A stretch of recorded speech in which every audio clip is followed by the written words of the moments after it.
Through the early years of the Cold War, the Truman administration's policy of containment had halted Soviet expansion in Europe. Their attempts to halt the spread of communism elsewhere were much less successful. The end of World War II brought renewed violence in a long-running Chinese Civil War. In 1949, Communist leader Mao Zedong launched an all-out offensive to defeat Chiang Kai-shek's nationalist government. American efforts to mediate an end to the conflict failed, and Chiang's government was forced to flee into exile. At home, conservatives blamed President Truman's administration for what they called the loss of China to communism. News that the Soviets had successfully tested their first atomic bomb and a series of sensational spy cases convinced many that the enemy had seized the initiative in the Cold War. In June 1950, these fears seemed to be confirmed when the Communist Army of North Korea launched a blistering attack against its neighbor, South Korea.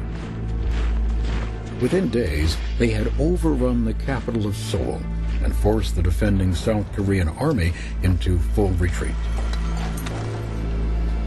The North Korean invasion was the first military challenge of the Cold War.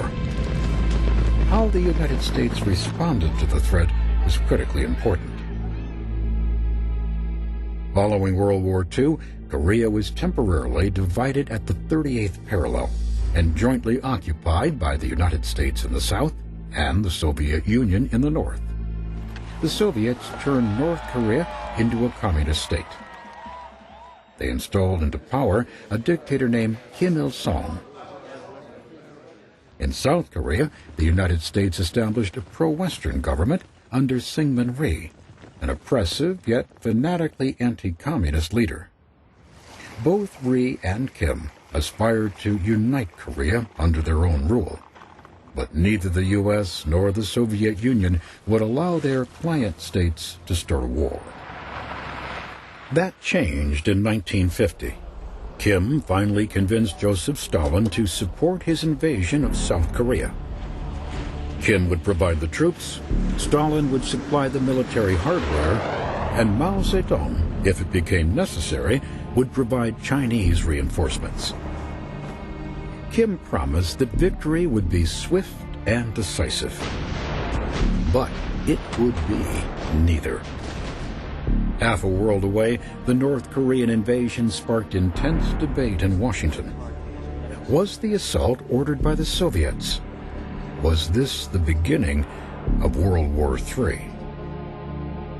President Truman and his advisors quickly decided to take action. An act of aggression such as this creates a very real danger to the security of all free nations. This challenge has been presented squarely. We must meet it squarely.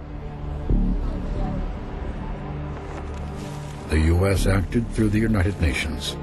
Their mandate was explicit: repel the attack and restore peace to the area. A coalition of 15 countries agreed to send troops.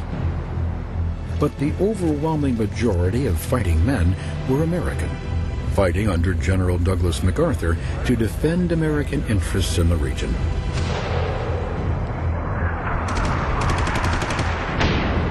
In diplomatic language, it was termed a police action, but it was a war. In the words of military historian Slam Marshall, the century's nastiest little war. General MacArthur rushed his troops to the battlefront. But the ill-prepared units were completely overwhelmed by the disciplined North Korean army, fighting with Soviet tanks and artillery. Within a month, MacArthur's army had retreated to the tip of the Korean peninsula, near Busan, while plans were laid for a daring amphibious landing behind enemy lines at the port of Incheon.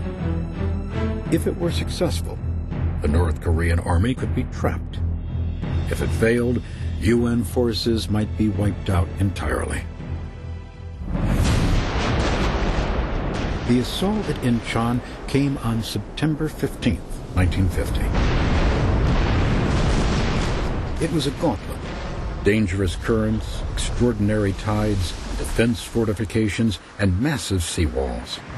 One planner described the obstacles. We drew up a list of every natural and geographic handicap, and Incheon had all of them. Despite the challenges, the invasion was a stunning success. Within days, the capital city of Seoul was liberated. With the restoration of South Korea, the UN mission had been accomplished. But General MacArthur demanded the authority to cross the 38th parallel into North Korea. The political risks were immense. Would the Soviets retaliate?